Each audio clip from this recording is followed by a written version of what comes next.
පුළුවන් උදෑසන දිවා රාත්‍රී ආහාර බර වැඩි වෙන ආහාර වගේ මේ ආහාර වර්ග සියල්ල මම ප්ලේලිස්ට් එකේ වර්ග කරලා තියෙන්නේ.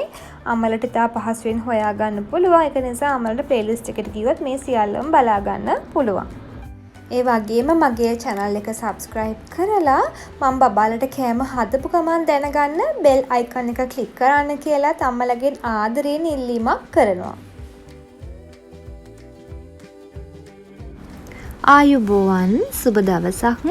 මම අද ඔයගොල්ලන්ගේ නිවසට අරගෙන ආවේ චූටි පැටවුන්ට රසම රස පළතුරු ඕට්ස් පැන්කේක් එකක් හදාගන්න විදිහ. අම්මලා මේ වීඩියෝ එක බලලා මේකට කැමති නම් මේ වීඩියෝ එක යටින් කමෙන්ට් කරන්නත් ඒ වගේම වීඩියෝට ලයික් කරන්නත් අමතක කරන්න එපා. අපි දැන් බලමු මොනවද මට අවශ්‍ය කරන පළතුරු කියලා. මම අරගෙන තියෙනවා ස්ට්‍රෝබෙරි, බ්ලූබෙරි, ඒ වගේම කෙසල් ගෙඩියක් අරගෙන තියෙනවා. බිත්තරයක් සහ රෝල්ඩ් ඕට්ස් තමයි මම අරගෙන තියෙන්නේ. ඊට අමතරව මට මේකට අවශ්‍ය කරනවා ෆ්‍රෙෂ් මිල්ක් ටිකක් සහ කජු ටිකක් මම අරගෙන තියෙනවා. කජු වෙනුවට ආමන්ඩ්, වෝල්නට්ස් වගේ ඕනම නට්ස් වර්ගයක් භාවිතා කරන්න පුළුවන්.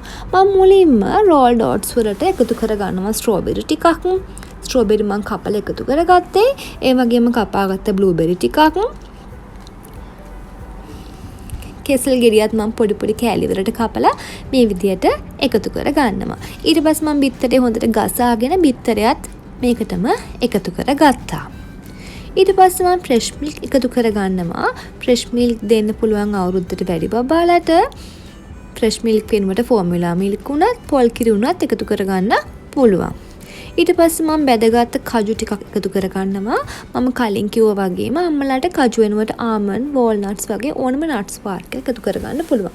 මම දැන් මේ සේරම බ්ලෙන්ඩ් කරලා මේ තියෙන්නේ මට අවශ්‍ය කරන පදම. හරි. ඊට පස්සේ මම පෑන් එකක් ලිපේ තියලා ඒකට බටර් ටිකක් දාගෙන පොඩි පොඩි පැන්කේක්ස් ටිකක් තමයි දැන් හදාගන්න යන්නේ. මොකද මගේ බබා කන්න කැමති චූටි පැන්කේක්ස්. එයා අතින් අල්ලන් කන්න ආස බබෙක් නිසා එයා ගොඩක් වෙලාවට කැමති මේ වගේ රවුම් පොඩි පැන්කේක්ස් කන්න. අම්මලට කැමති නම් ලොකු පැන්කේක් එකක් වුණත් එකපාර දාගන්න පුළුවන්. මම මේ වගේ පොඩි පැන්කේක්ස් 4-5ක් විතර එකවර දාගන්නවා.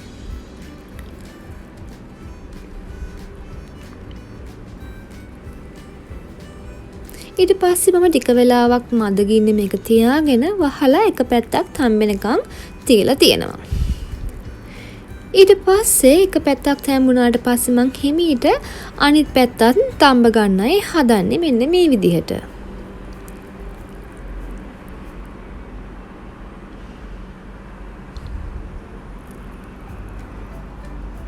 පැන්කේක් එකේ දෙපැත්තම හොඳට තැම්බුණාට පස්සේ පැන්කේක් ටික බබාට කන්න ලෑස්ති දැන්.